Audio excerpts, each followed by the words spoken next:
제11장 우리에 들어오지 않은 사람을 방문함. 기들은 통로를 오가며 참석자 수를 세어서는 그 수치 자료를 서기실에 잘 보관해 둔다. 이는 모두 다 분기 보고서에 정확하게 기입하기 위한 과정이다. 하지만 하나님의 왕국을 세운다는 관점에서 보면 서기들은 올바른 일을 하기는 하지만 잘못된 질문에 대한 답을 찾는 것이다. 올바른 질문은 구주께서 선한 목자에 비유해서 하신 질문에 잘 나타나 있다. 너희 생각에는 어떠하냐? 만일 어떤 사람이 양 100마리가 있는데 그 중에 하나가 길을 잃었으면 그 99마리를 산에 두고 가서 길 잃은 양을 찾지 않겠느냐? 마태복음 18장 12절.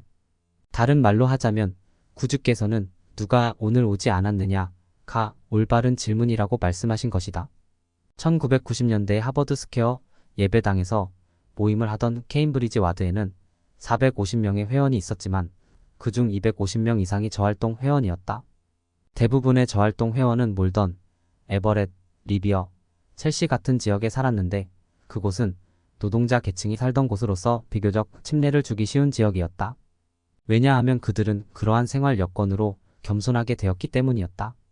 하지만 그 선한 사람들이 용기를 내어 하버드 스퀘어 예배당에 참석하여 발견하게 되는 사실은 그들의 지도자들이 사실 지도자뿐 아니라 거의 모든 회원이 그 지역에서 가장 좋은 대학교에서 학업을 하기 위해 보스턴에 온 재능 많고 경험이 풍부하며 자격이 출중한 오래된 회원들이라는 것이다. 그래서 그 지역에서 침례를 받은 상당수의 회원들은 자신이 그곳에 맞지 않는다고 생각하며 저활동이 된다. 이러한 어려움을 타개하기 위해 1990년에 지도자들은 작은 가지 지부보다도 작은 조직라고 하는 조직을 몰던 지역에 세우기로 결정했다. 그들은 첫 모임을 리사 메이 자매님의 집에서 했는데 그분은 아주 가끔 교회에 참석했지만 교회에 대해서는 좋은 느낌을 갖고 계신 분이었다. 12명이 그 주 일요일에 참석했다. 그렇게 많은 수를 불러 모아 기쁜 나머지 그들은 스테이크 회장에게 그 사실을 보고했다. 스테이크 회장은 그 모임에 참석하는 회원 수가 20명이 된다면 일요일에 모임을 할 수 있도록 건물을 임대하겠다고 말해 주었다. 그래서 두 번째 성찬식 모임 후 그 12명의 회원과 2명의 선교사들은 함께 모여 구주께서 말씀하신 선한 목자가 했던 질문을 하게 되었다. 오늘 누가 또 참석할 수 있었을까요? 누가 오지 않은 거죠? 그리고 그들은 서로 임무를 맡아 그날 그 사람들에게 연락을 했다. 그리고 다음과 같은 메시지를 전했다. 저희는 이곳에서 작은 지부를 만들려고 해요. 오늘 참석하지 못하셔서 걱정했습니다. 저희가 도움을 드릴 수 있는 게 있을까요? 다음 주에는 참석하실 수 있으시나요? 형제님, 자매님이 필요합니다. 다음 주 일요일에 그들은 메이 자매님의 거실에 의자 20개를 깔았다. 그들은 모임 후에 다시 머리를 맞대고는 같은 질문을 했다. 그리고 서로 연락할 사람을 정하고 그날 연락을 했다. 2달 이내에 그들은 20개의 의자를 채웠다. 스테이크 회장은 그들이 일요일 모임을 할 수 있는 장소를 빌릴 수 있도록 도움을 주었고 작은 가지라는 그 조직을 공식적인 물던 집으로 조직했다. 하지만 이내 그들은 그렇게 모임을 갖는 것이 상당히 불편하다는 것을 알게 되었다. 연단과 찬송가, 성찬 관련 물품, 키보드를 매주 일요일마다 가지고 왔다 다시 가져가야 했던 것이다. 그래서 그들은 스테이크 회장에게 한 주 내내 그 장소를 빌릴 수 있는지 물었다. 스테이크 회장, 은 성찬식에 40명이 참석하면 그렇게 할 수 있다고 말해 주었다. 그래서 그 다음 일요일에 그들은 40개의 의자를 깔았고 누가 참석하지 않았는지에 초점을 두었다. 그리곤 오늘 올 수 있었는데 오지 않은 사람이 누구지? 누가 그들에게 연락해서 그들이 우리에게 얼마나 필요한지 말해줄 수 있지? 이 같은 질문에 집중했다. 1년도 안 되어 40명이 참석하게 되었고 한 주 내내 모임 장소를 빌릴 수 있었다. 하지만 몰던 지부 회원들은 멈추지 않고 스테이크 회장에게 그들만의 예배당을 가질 수 있을지 물었다.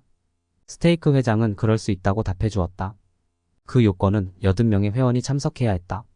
그래서 그들은 다음 주 일요일에 60개의 의자를 깔았다. 그리고 교회 정규 모임 후에 그 올바른 질문들에 집중하며 모임을 가졌다. 2년 안에 그들은 그 의자들을 채웠고 그 다음 주 일요일엔 80개의 의자를 깔았다. 그들은 선한 목자가 우선적으로 중요하게 생각하는 그 질문을 계속했다. 오늘 올 수 있었는데 오지 않은 사람은 누구지?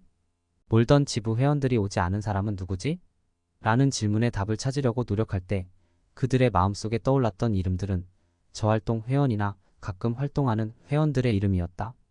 일부 저활동 회원들은 모임 참석이 편해지자 기꺼이 정기적으로 모임에 참석했다. 하지만 그중 많은 사람은 교회는 여러분이 필요해요. 라는 말을 들었을 때 그 권유에 응하게 되었다. 지부가 점점 커짐에 따라 오지 않은 사람은 누구지? 를 논하는 모임은 점점 더 선교사들의 구도자 중 참석할 수 있었지만 그렇지 못한 사람들에게로 초점을 맞추게 되었다. 결국 그들이 계속 지부를 성장시키려고 노력함에 따라 그 질문은 내가 초대하지 않아서 참석하지 않은 내 친구들은 누가 있을까로 변하게 되었다. 다시 말해 재활동화가 더는 초점이 되지 못했다. 오히려 그들과 함께 참석하면 좋겠다고 생각하는 사람들 구도자를 찾길 원하게 되었다. 일이나 휴가차 보스턴에 오게 된다면 그 아름다운 도시에서 가장 아름다운 건물로 손꼽히는 곳을 방문해 보길 제안한다. 시내에서 루트 2를 따라 북쪽으로 운전해서 토빈 다리를 건너 약 7분간을 계속 직진하도록 하라. 사전트 도로 출구를 지날 때 왼쪽을 보면 리비어 1와드와 리비어 2와드의 아름다운 2층 건물이 눈에 들어올 것이다. 그 건물은 선한 목자가 했던 그 질문을 하며 왕국을 세운 작은 무리의 회원들에게는 기념비적인 건물이다. 나는 언제나 왜 구주께서 선한 목자의 비유를 말씀하시면서 다음 질문을 하셨는지 궁금해했다. 너희 생각에는 어떠하냐? 이제는 알 것 같다. 어쩌면 우리 말로 풀어본다면 그것은 이렇게 말할 수 있을 것이다. 너희가 하는 일이 단지 매주 일요일에 참석하는데 양들의 수만 세는 것이냐? 도대체 무슨 생각을 하고 있는 것이냐? 내가 가장 염려하는 사람들은 바로 이곳에 참석하지 않은 사람들이란다.